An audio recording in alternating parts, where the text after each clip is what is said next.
I think it's about time I install these mirrors. It's a good thing that the rooms are finally vacant today.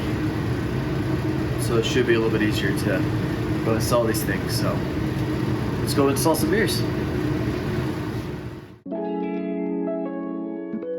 It's not harder than it looks to carry such a thin, rather flimsy mirror at that length and challenge, but it's the way it's designed. It's what's got to be done. So the story about this mirror in the first place is it basically had fallen off the closet door that you see back over there. And when it fell, of course, it shattered. Unsurprisingly, it's what mirrors do. And so I had some extra mirrors in the shop, but they were the wrong size. So I ended up actually having to contact the mirror company and say, hey, look, I want my dimensions to be this. In turn, I actually shrunk it down by 1/8 of an inch on the length as well as the width because the other stuff was just too big. The numbers that were originally given were still, again, that 1/8 to 1/2 inch too big, and therefore didn't fit back in that little slot because it's like an inset. Let me show you, come on. So as you can see, or hopefully you can see, it is very narrow in the first place. This is really just about 1/8 of an inch deep as this little inset.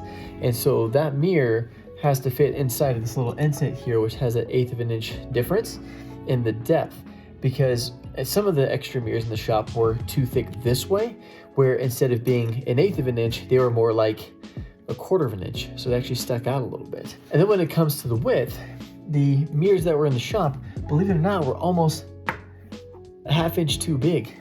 In some cases, I think one of the sets was over 1 inch too big. And then I had an extra mirror in there that was a little surprising, and you've probably seen it in some of my other shots, but it was actually too short. So this is supposed to be about 79 inches tall, and that mirror was like 60 inches tall. And then from the ones that were 1/2 inch too thick were also about 80 inches. So in turn, it ended up being over 1 inch too long. And so it hung down to the bottom or up over the top. And so I had to be very precise with my measurements so that it would fit inside this inlay, as well as the bottom and the top wouldn't be affected in any other sort of way.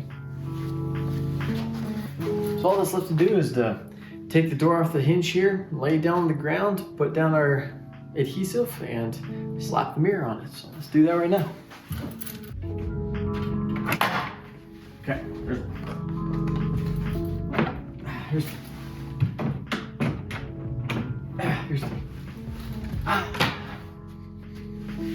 in hindsight, I probably should have started at the bottom and worked my way up, but hey, you learn something, you lose something.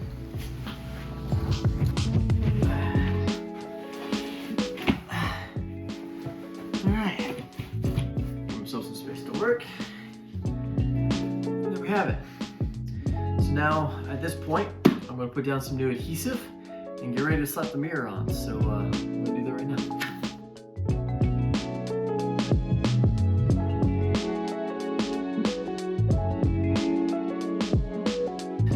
Do a nice thin strip here on the edge, all the way down. I guess that's the nice thing about this stuff is doesn't have to look pretty. You gotta get the job done. That's what matters. Get the job done. We're putting it down nice and gentle so that it holds itself in position. Where it needs to be.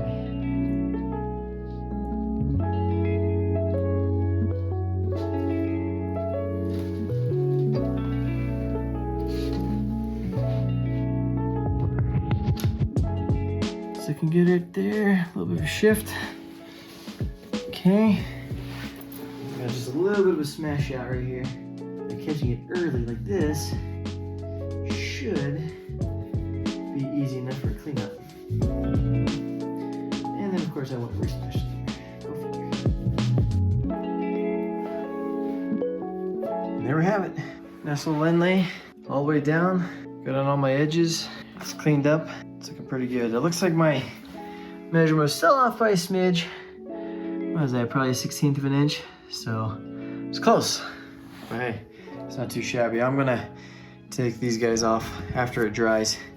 So I'm gonna give it some time to take care of that. And then after that, take the time to slap the door back onto the closet door over here. and we'll call it good. But for now, at least we got one door done. So now we're gonna go to the other one in the other room. So it's basically gonna be the same thing. It's like, and you thought you're gonna get rid of me. Honestly, I didn't think about it after finishing the mirror downstairs. But one other thing I forgot to mention after setting down the mirror like this is the second one, is there's of course nothing wrong with adding some pressure. Right now I was using mostly just gravity, which is always there to kind of pull the mirror down onto the inlay.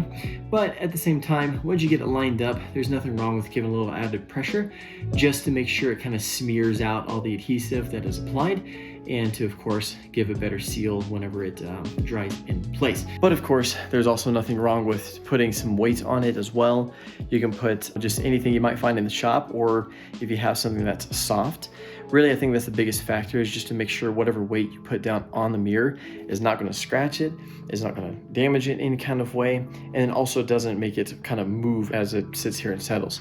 One other suggestion you can always do is taking some clamps. You can always clamp the mirror down to the door in this case and kind of hold it in place, or you can even put some tape on if you wanted to. I personally am not going to do that. I think just with the gravity and with me pushing down on it is going to work the best for what I'm trying to do. But there's obviously plenty of options out there if you need to do something to kind of make it better. Have at it. Do whatever you feel like you need to do to get it sealed, secured, however you want to look at it, just to make sure that it's taken care of the way that you want to. So anyway, that's something else I forgot to point out as I did this on the earlier mirror. I guess we can go back to past self downstairs and let him finish off the rest of this as it goes. There you go. That's what it's like to put on a mirror onto an inlay for a closet door in a guest room. So if you guys have any questions or anything, feel free to leave them in the comments down below. If you want to subscribe, the button is down there somewhere, and I think there's a like and dislike and all that kind of fun, good time stuff as well. So feel free to drop a line if you have any questions about what I'm doing, and be sure to send you some information as well if you so desire it. Other than that, thanks for watching. Appreciate y'all. We'll see you in the next one.